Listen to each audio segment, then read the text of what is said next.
ஒவ்வொரு பண்டிகையிலும் சில தர்மங்கள், சில நல்ல பண்புகள் சோபிக்கும்படியாக நம்முடைய முன்னோர்கள் நெறிமுறைகளை ஏற்படுத்தி கொடுத்திருக்கிறார்கள். அந்த ரீதியிலே கனு பண்டிகையிலே 4-5 அம்சங்கள் முக்கியமானவை. முதலாவது, அண்ணன் தங்கைகளிடையே பாசம். பிறந்தாத்தை விட்டுவிட்டு புக்காத்துக்கு போய் குடுத்தனம் பண்ணுகிற தங்கைக்கு அண்ணன் கனு பரிசுகளை அனுப்புவதும், அந்த சகோதரனின் க்ஷேமத்துக்காக சகோதரி பண்டிகை கொண்டாடுவதும் வழக்கம். 2 குடும்பங்களிடையே பாலமாக செயல்படுகிறாள் புக்காம் போனவள். பாரத பண்பாட்டின்படி புக்காத்து குடும்பத்துடன் தன்னை முழுமையாக இணைத்து கொள்ளுகிறாள். இடையிடையே இந்த மாதிரி பண்டிகை நாட்களில் பிறந்தாத்த தொடர்பையும் புதுப்பித்துக் கொள்கிறாள். இந்த பிணைப்பு இருசாராருக்கும் அவசியமாகிறது, பிடித்ததாகவும் ஆகிறது. அதனாலே இந்த பண்டிகை முக்கியத்துவம் பெறுகிறது. பிறந்தாத்துக்கு விளக்கேற்ற வந்த பெண்டிர்களோடு புக்காத்துக்கு விளக்கேற்று போன பெண்டிர்களும் சுமூக உறவு கொண்டாடவும் இது வழிவகுக்கிறது. கனு பண்டிகையினுடைய 2வது சிறப்பம்சம் கோவில்களிலே பாரிவேட்டை உற்சவம் நடக்கும் என்பது. பகவானை ஒரு ராஜா போல பல உற்சவங்களிலே சேவிப்பதுண்டு. இந்த உற்சவத்திலே மட்டும் வேட்டைக்கு போகும் ராஜா போல சாத்துப்படி சாத்தி நீண்ட தூர யாத்திரையும் அனுயாத்திரையுமாக அனுபவிக்கிறோம். அவன் வேட்டையாடி ஆள்கொள்வது திமிரி முரண்டு பிடிக்கும் நம்முடைய சித்தங்களாகிற துஷ்ட ஜந்துக்களையும் கூடத்தான். இந்த உற்சவத்தாலே நம்முடைய சித்தம் அவனுக்கு வசப்பட்டு அடங்குகிறது. திருஷ்டேபி துர்பலதியம் தபனேபி திருப்தம் ஸ்நாத்வாபி தூளிரசிகம் பஜனேபி பீமம் பத்வா கிருஹாண விருஷசைலபதேர்தஜே மாம் துவத்வாரணம் ஸ்வஜமனுக்ரஹ ஸ்ருங்கலாபி என்றார் சுவாமி தேசிகன் தயா சதகத்திலே.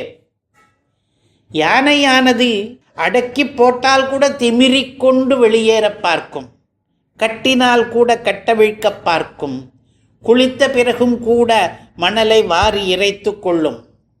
அப்படிப்பட்ட யானை போலத்தான் நான் இருக்கிறேன். என்னை உன்னுடைய அனுக்கிரகம் என்கிற சங்கிலியை வைத்து கட்டி போட்டுக்கொள் என்று வேட்டையாட வருகிற பெருமாளிடம் நாம் பிரார்த்திக்கிறோம். இன்றைக்கு கனு பண்டிகையினுடைய 3வது சிறப்பம்சம் மாட்டு பொங்கல் என்ற பெயரிலே நாம் நம்முடைய கால்நடை செல்வங்களை மதித்து மாடுகளை அலங்கரித்து கொண்டாடுகிறோம். வருஷம் முழுதும் தினந்தோறும் நம்முடைய பகவத் ஆராதனத்துக்கு வேண்டிய தானியங்களையும் கவ்யங்களையும் நேரடியாகவும் மறைமுகமாகவும் நமக்கு அளித்து வந்த பசுக்களையும் எருதுகளையும் நன்றியுடன் நாம் கௌரவிக்கும் நாள் இது. கனு பண்டிகையினுடைய 4வது சிறப்பம்சம் இன்றைக்கு வீர விளையாட்டுகள் நிகழும் என்பது. குறிப்பாக ஏறு தழுவுதல், மஞ்சு விரட்டல், விடை அடர்த்தல் என்ற பெயர்களிலே பல்லாயிரம் ஆண்டுகளாக நடைபெறுகிற விளையாட்டு ஆண்டுக்கு ஒரு முறை இந்த நாளிலே நடக்கும். எருதுகளோடு பொருதி ஏதுமுலோபாய்கான் என்றும் நப்பினை தந்திரமா நல்விடையேழவிய நல்ல திரளுடைய நாதனுமானவனே என்றும் பெரியாழ்வார் பாடினபடியும், ஏரேழும் வென்றடர்த்த எந்தை என்று முதலாழ்வார்கள் பாடினபடியும் கிருஷ்ணாவதார சரித்திரத்தை எண்ணி பார்க்கும் வாய்ப்பு தொண்டர்களுக்கு உண்டாகிறது. இன்றைய தினத்திலே கனு பண்டிகையினுடைய 5வது சிறப்பம்சம் பசுர் மனுஷ்ய பக்ஷீவா என்று சொன்னபடி பசுக்களுக்கு மட்டுமின்றி பட்சிகள் உள்பட எல்லா ஜீவராசிகளுக்கும் நம்முடைய பெண்டிர் மங்களத்தை வேண்டுகிற நாள் இது. அவர்கள் கனுப்பிடி வைத்தல் என்ற மங்கள காரியத்திலே காக்கைக்கும் குருவிக்கும் கல்யாணம் என்று பாடுகிறார்கள். கல்யாணம் என்றால் மங்களமும் க்ஷேமமும் என்று அர்த்தம். சமஸ்த கல்யாண குணாத்மகோசவு என்கிற புராண வாக்கியத்திலும், நகி கல்யாண கிருத்கஷ்டிதி என்கிற கீதா வாக்கியத்திலும் கல்யாணம் என்பதற்கு பிரசித்தமான அர்த்தம் மங்களம் என்பது. காக்கைக்கும் குருவிக்கும் என்பது உபலட்சணமே.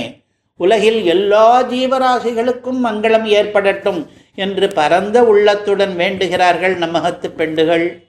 இந்த பண்டிகை அவர்களுடைய விஷால மனசினுடைய வெளிப்பாடாகிறது. இதுவல்லவா சர்வபூத சுகிருத்வம் என்று நமது சாஸ்திரங்களிலே கொண்டாடின அரும்பெரும் குணம்.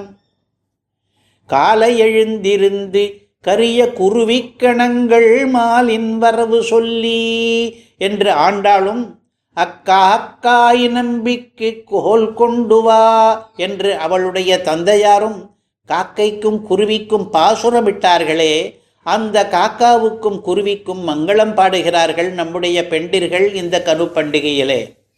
இவ்வாறாக ஒரே பண்டிகையிலே அண்ணன் தங்கை பாசம், பெருமாள் வேட்டையிலே நாமே விலங்காகும் பக்தி, கால்நடைகளுக்கு நன்றி, கிருஷ்ணாவதார ஸ்மரணம், எல்லா உயிரினங்களுக்கும் க்ஷேமம் வேண்டுகிற பரந்த மனம் என்று 5 நல்ல குணங்களை வைத்துக் கொள்ளுகிறோம், நாம் வளர்த்து கொள்ளுகிறோம்.